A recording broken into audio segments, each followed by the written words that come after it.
Semangat everybody. Terima kasih yang masih setia nungguin cerita dari Mang Gayo. Semoga terus dilancarkan rezeki buat kalian.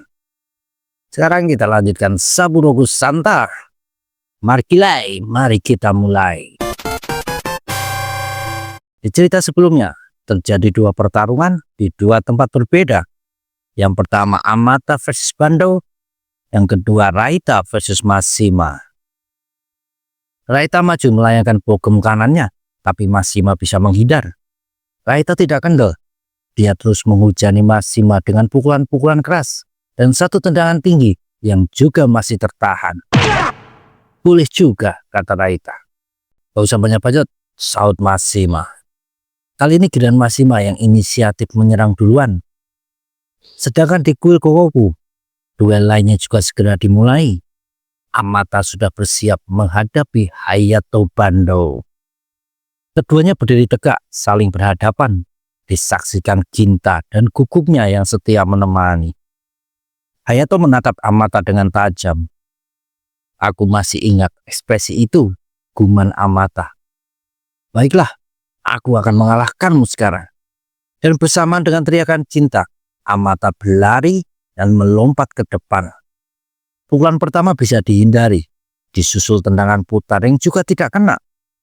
Dengan kesal, Amata maju lagi dan berniat melayangkan pukulan keras. Tapi justru mukanya yang lebih kena duluan. Kerasnya suara benturan sampai bikin Ginta seolah merasakan sakitnya. Amata tidak roboh meski hidungnya mimisan. Tapi Hayato sudah di depan Amata dan menghajar mukanya sekali lagi. Bahkan bukan cuma itu. Satu tendangan ditambahkan Hayato pada muka Amata membuatnya tersungkur ke tanah. Apa cuma segitu, Amata? Kata Hayato. Yang dikatain sekarang berdiri dengan muka bak blur dan juga semakin kesal. Amata masuk ke depan, berusaha memukul Hayato. Tapi kali ini perutnya yang kena pukulan Hayato. Disusul tendangan lutut menghajar muka Hayato. Dan kembali Amata roboh terkapar di tanah. Ginta tak menatap tak percaya. Sepanjang hidupnya dia belum pernah melihat Amata kena hajar seperti ini. Sementara itu di apartemen Tenkai ada Shimada yang berkata kalau aliansi Kurotaki itu kuat karena ditopang satu pilar utama yaitu Nakajima. Dan kalau pilar ini hilang bisa dipastikan Kurotaki akan runtuh. Kami akan menggantikan Nakajima-san sebagai pilar Kurotaki. Karena itu jadi satu-satunya cara untuk melindungi aliansi Kurotaki, kata Shimada. Kami tidak punya waktu mengurusi perkelahian anak-anak. Tapi kalau kalian bisa membayar, maka bisa saja kami berbisnis dengan kalian sebagai kekuatan tambahan, kata Masamune. Kurotaki ingin jadi bagian dari Dark Lizard, saut Shimada cepat. Aku dengar Dark Lizard punya 30 orang. Dan kalau Kurotaki bergabung akan memberi tambahan 200 orang lagi. Aku pikir itu bukan hal yang buruk. Masamune tersenyum mendengarnya. Dia berjalan ke arah belakang Shimada. Memang kedengarannya menggiurkan. Tapi apa kamu punya kemampuan mengendalikan 200 orang itu? Seperti yang Nakajima lakukan? Tanya Masamune. Shimada gemeteran gugup didekatin sama Masamune. Sedangkan Nanjo malah bergumam kalau ini merepotkan. Semua orang menoleh ke arah bocah aneh itu. Apa yang kau katakan, bocah? Tanya Masamune. Nanjo berdiri, berjalan ke hadapan Masamune. Terlalu bertele-tele. Katakan saja, kalian mau membantu kami atau tidak, kata Nanjo. Shimada menegur Nanjo karena dianggap tidak sopan. Dan memang Masamune tersinggung dengan sikap Nanjo dan langsung menodongkan pistol ke kepala Nanjo. Apa kamu tidak tahu sedang berhadapan dengan siapa? Tanya Masamune dengan nada yang tidak lagi santai. Nanjo tidak bergeming, sedangkan Shimada dan Morimoto ketakutan melihat ada senjata api.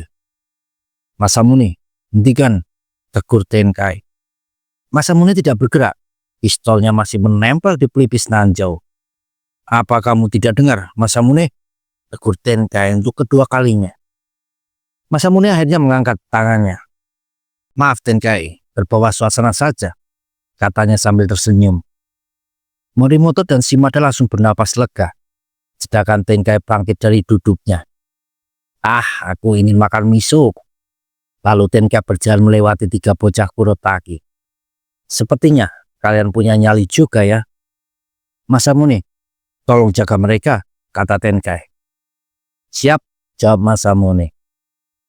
Tenkai-san, apa maksudnya? Tanya Shimada. Dark Lizard akan memberi kalian kekuatan, saut Tenkai. Arigato, seru Morimoto dan Shimada.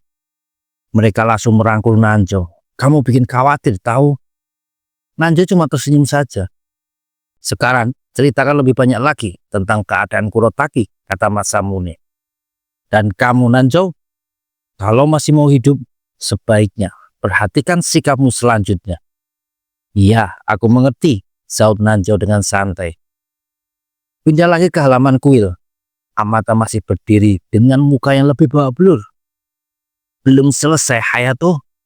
Omonganmu cukup besar, padahal belum berhasil memukulku, kata Hayato Bando yang sedikit kecewa karena sempat berharap Amata memberikan perlawanan yang lebih. Amata, sudah cukup, hentikan saja, kata Ginta khawatir. Ginta, apa kamu pernah melihatku kalah dalam berduel? Tanya Amata. Tidak pernah sih, jawab Ginta. Tepat sekali, jadi diam dan lihat saja. Aku pasti menang, kata Amata. Entah percaya diri atau cuma untuk menguatkan dirinya. Hayato tidak suka dengan omong besar Amata. Dia berniat menyelesaikan pertarungan ini. Hayato berlari maju ke depan dan pukulannya kembali tepat kena ke muka Amata. Tapi kini berbeda. Amata tetap berdiri, bahkan tidak terdorong ke belakang. Malahan nyengir lebar.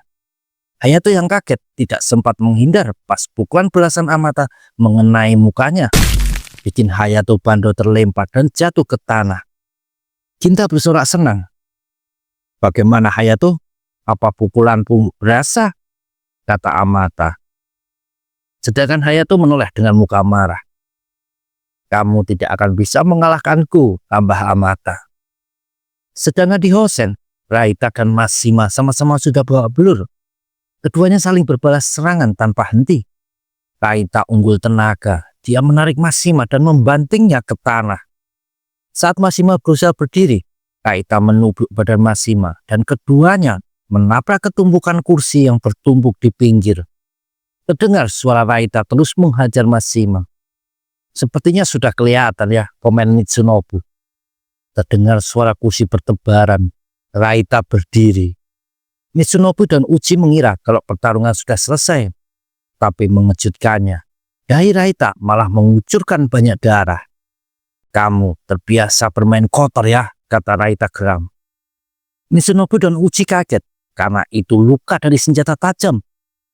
Mashima berdiri sambil memegang pisau. Diam. Dalam pertarungan tidak ada bersih atau kotor. Raita merobek lengan kaos dan dipakai buat mengikat luka di dahinya. Kamu busuk. Aku akan menghajarmu, kata Raita. Tak berapa lama, Mashima terbatuk-batuk sambil merangkak di tanah. Sedangkan Raita berdiri sambil menahan kakinya yang gemetaran. Sialan kamu Mashima. Padahal aku sudah berjanji akan menaklukkan kelas 1 ini, kata Raita. Lalu badannya oleng dan dia ambruk ke tanah. Selesai juga, kata Mitsunobu. Hei Joe, sudah selesai nih. Inju yang sedang main gaplek menoleh ke arah Mitsunobu. Oh oke. Itu bocah yang jadi leader kelas 1 bersama Mitsuyoshi. Namanya Mashima Kazuya, kata Mitsunobu. Sepertinya cukup menjanjikan, komen Kinjo. Lalu dia berjalan pergi. Mitsunobu, apa tidak masalah dengan pisaunya? Tanya Uchi. Tidak masalah. Pasukan pembunuh Hosen juga perlu orang yang membahayakan, saat Mitsunobu. Sementara di bawah, Mashima duduk bersandar di tembok. Seseorang menghampirinya, yaitu Mitsuyoshi, anak kedua dari Moonlight Brother. Kamu kelihatan tampan. Apa kau kalah? Tanya Mitsuyoshi. Jangan konyol. Aku sudah membereskan semuanya. Sekarang kamu dan aku sudah sah jadi leader Hosen, kata Mashima sambil berdiri. Apa? Semuanya? Aku belum melakukan apapun. Aku kan juga ingin pamer di depan para senior, komplain Mitsuyoshi. Ya itu urusanmu, kata Mashima sambil berjalan pergi. Diikuti Mitsuyoshi yang terus bilang tidak terima. Kembali lagi ke halaman kuil. Kinta tertegun melihat duel yang kini semakin seru. Tidak lagi berat sebelah seperti sebelumnya. Satu pukulan Amata dibalas dengan tendangan Hayato. Keduanya sudah ngos-ngosan dengan muka sama-sama bonyok. Kinta menatap khawatir dan tahu kalau kedua orang di depannya ini sudah mencapai batas. Hayato menarik badan Amata sampai oleng dan lututnya menghajar perut Amata. Lalu satu pukulan kena telak, melempar Amata sampai tersungkur lagi. Meski dengan badan limbung, Amata berdiri dan melepas seragamnya. Belum selesai, teriak Amata sambil maju lagi. Satu tendangan diblok oleh Hayato dan pukulannya juga kembali bisa dihindari. Hayato bersiap dengan pukulan-pukulan balasan. Amata memakai dua tangannya buat menahan semua serangan beruntun itu. Dan melihat sedikit celah, Amata menubruk badan Hayato sampai menabrak tiang batu. Hayato mengaduh kesakitan. Kakinya diangkat mendorong tubuh Amata menjauh. Apa cuma segitu Hayato, kata Amata. Sedangkan Hayato Bando melepas seragamnya juga. Sepertinya dia mulai merasa Amata cukup menyebalkan karena tidak juga tumbang. Ayo selesaikan, kata Hayato. Akulah yang akan menang pada akhirnya, saut Amata. Keduanya berteriak dan sama-sama maju ke depan. Kembali saling berbalas pukulan. Amata ngasih bonus hantaman kepala, bikin Hayato oleng ke belakang. Amata terus berlari maju. Ini sudah selesai, teriaknya.